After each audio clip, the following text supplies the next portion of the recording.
Hello అందరికీ, నేనైతే ఇప్పుడు చికెన్ కీమా దమ్ బిర్యానీ చేసి చూపిస్తానండి. ఇది లంచ్ బాక్స్ రెసిపీ. పిల్లలు చాలా ఇష్టంగా తింటారు.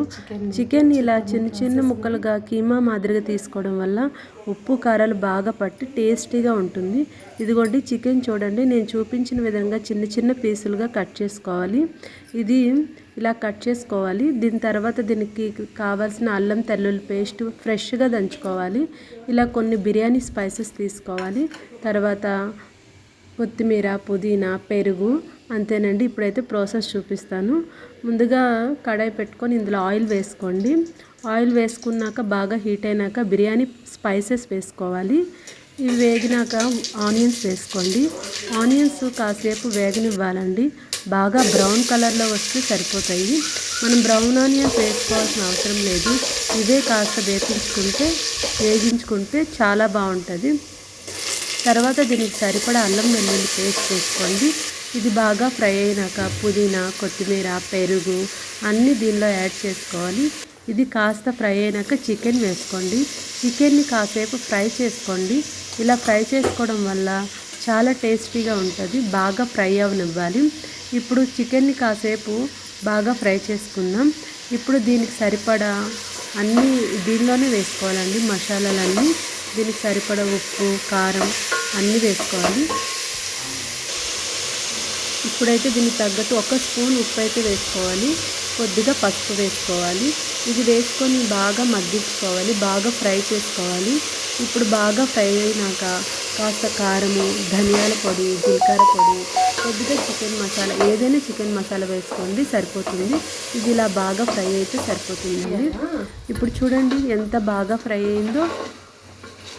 ఇలా అన్నీ ఫ్రై అయినాక చాలా టేస్టీగా ఉంటుందండి. అసలు ఇది బిగినర్స్ కూడా చాలా ఈజీగా చేసుకోవచ్చు. ఎందుకంటే ముక్క ఉడుకుతుందా ఉడకదా అనే టెన్షన్ లేకుండా ఉంటుంది. ముక్క చాలా సాఫ్ట్గా టెండర్గా కూడా ఉంటుంది. చాలా టేస్టీగా ఉంటుంది. ఈ విధంగా ట్రై చేయండి, బాగుంటుంది. ఇప్పుడు దీనికి 1 కప్పు పెరుగైతే వేసుకోవాలండి. తర్వాత 1 నిమ్మచెక్క వేసుకోండి సరిపోతుంది. దీన్ని బాగా కలిపి అలా సిమ్లో వదులుకోవాలి. సిమ్లో ఇది మగ్గుతుండగా స్టవ్కి ఇంకో పక్కన వేడి నీళ్ళు పెట్టుకుందాం. రైస్ ఉడికించుకుంటాం. దీన్నైతే ఇప్పుడు కాసేపు మూత పెట్టి ఇలానే 5 నిమిషాలు స్లోలో కుక్ అవనియండి. తర్వాత ఇగోండి ఇటువైపు స్టవ్ మీద వేడి నీళ్ళు పెట్టుకున్నాం కదా, ఆల్రెడీ ఇది మరగడం స్టార్ట్ అయింది. దీనిలో కొద్ది పుదీనా, కొత్తిమీర, బిర్యానీ స్పైసెస్, దీనికి తగ్గట్టుగా సాల్ట్ వేసుకోండి. సాల్ట్ 2 స్పూన్స్ వరకు వేసుకోండి. ఎందుకంటే కాస్త ఉప్పుగా ఉండాలి వాటర్ అయితే. అప్పుడే మీకు రైస్కి మొత్తానికి కూడా సాల్ట్ పడుతుంది, టేస్టీగా ఉంటుంది. 1 నిమ్మ చెక్కనైతే పిండుకోండి. నిమ్మ చెక్క వేయడం వల్ల రైస్ వైట్గా కూడా ఉంటుంది, కలర్ చేంజ్ అవ్వదు. ఇప్పుడు దీంట్లో రైస్ వేసుకోవాలి. ఇది ఒక 70% వరకు అయితే ఫస్ట్ కుక్ చేసుకోవాలండి. ఈ రైస్ అంతటిని యాడ్ చేసుకొని ఒక 2-3 పొంగులు వచ్చినప్పటికీ మనకి ఉడకడం స్టార్ట్ అయిపోతుంది. చూడండి ఇప్పుడైతే ఒక 70% వరకు అయితే ఇది కుక్ అయ్యే వరకు ఇలాగే చూసుకోవాలి. తర్వాత ఇంకొక స్టవ్ పైన చూడండి ఆల్రెడీ చికెన్ ఉడికిపోయింది. ఇప్పుడు ఇది 70% ఉడకడానికి కరెక్ట్గా ఉందండి. ఇప్పుడు దీనిలోని వాటర్ కొద్ది తీసుకొని ఈ చికెన్లో వేసుకోవాలి. చికెన్లో కంపల్సరీ వాటర్ అయితే యాడ్ చేయాలండి, అది మాడిపోకుండా ఉంటుంది. అందువల్ల అయితే ఇప్పుడు చూడండి రైస్ 70 వరకు ఉడికింది కదా, ఇది ఫస్ట్ లేయర్గా మనం ఈ చికెన్ పైన వేసుకోవాలి. ఇది ఇంకొక 80% అయితే ఉడకనివ్వాలండి ఈ రైస్ని. ఇప్పుడు 80% రైస్ ఉడికింది. ఈ రైస్ని కూడా ఇంకొక లేయర్గా వేసుకోవాలి. అలాగా 2-3 లేయర్స్ అయితే కంపల్సరీ రైస్ అంతటిని వేసుకోండి. అంతే అండి, ఇంకేం లేదు. తర్వాత ఒక 10 నిమిషాలు దమ్ ఇస్తే మనకి ఎంతో టేస్టీ అయిన దమ్ బిర్యానీ అయితే రెడీ అవుతుంది. ఇప్పుడు ఈ రైస్ అంతటిని ఇలాగా ఈవెన్గా స్ప్రెడ్ చేసుకోవాలి. ఇప్పుడు దీనిపైన కాస్త నెయ్యి వేసుకోండి. నెయ్యి వేసుకుంటే ఇంకా చాలా టేస్టీగా ఉంటుంది కాబట్టి నెయ్యి వేసుకొని ఇలా మూత పెట్టుకొని 5 నిమిషాలు హై ఫ్లేమ్లోన, 10 నిమిషాలు లో ఫ్లేమ్లోన అలానే వదిలేయాలి.